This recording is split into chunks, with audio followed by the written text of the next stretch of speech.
Government giveth and government taketh away. Hey, I am Chuck the Bureaucrat, and today I want to talk about some changes going on in a veteran support program in the state of Virginia that might have some important implications for your family's educational future. And even if you don't qualify for this program, heck, even if you don't live in the state of Virginia, I want to make the point that this program is following a pattern that often happens with programs that support veterans or military retirees.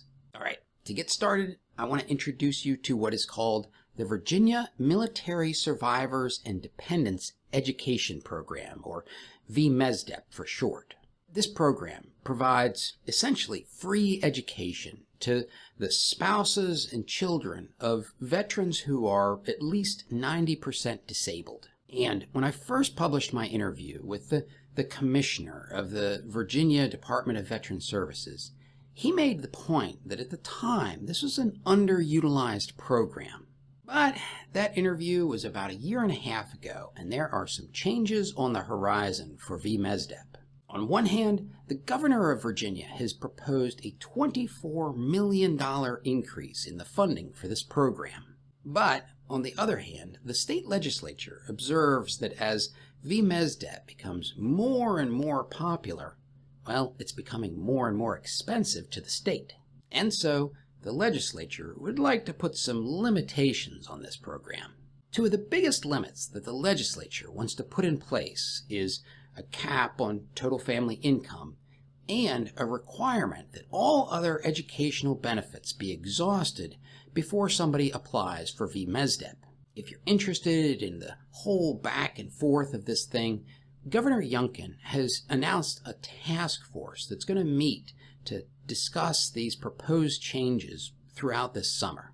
And if you go to the website for VESAP, you'll see that there are links to provide input. But like I said, even beyond Virginia residents, this story has important implications for any transitioning service member who's looking forward to taking advantage of some program for vets or retirees.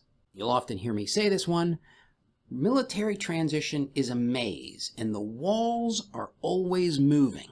And one of the reasons that the walls are always moving is because of this pattern that we can see with VESAP. First, some government agency or legislature comes up with a bright idea for some program to benefit military retirees or veterans. But that program isn't widely known amongst potential beneficiaries, and so it really doesn't get used very much. And then there's a period of time that's kind of like a marketing campaign.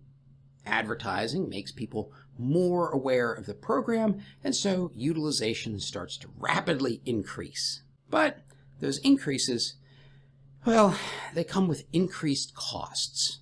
And in fact, those costs can start to rise faster than the government really expected them to. As a popular program becomes more and more expensive, somebody will step in to try to curtail the utilization of that program. We saw this with some early changes that happened with the 9/11 GI Bill, and according to some of you, this is starting to happen with the SkillBridge program. Over there, they're trying to make it harder for retiring 06s or command sergeant majors to take advantage of SkillBridge. And so, in the broad scheme of things, what does this mean for you? Well, one of the big pieces of advice that transitioning service members always get is to start planning as early as possible.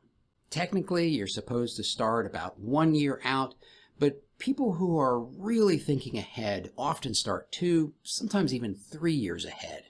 For those of you taking the long view, it's important to keep in mind that some of the most attractive programs, well, they're likely to undergo changes. Changes that make them more restrictive by the time you get to a place where you're able to take advantage of them. And while this may not be a big enough factor to change when you choose to transition, it might be worth identifying programs that are important to you and at least keeping an eye on them, especially if they're new, attractive, and reasonably unknown.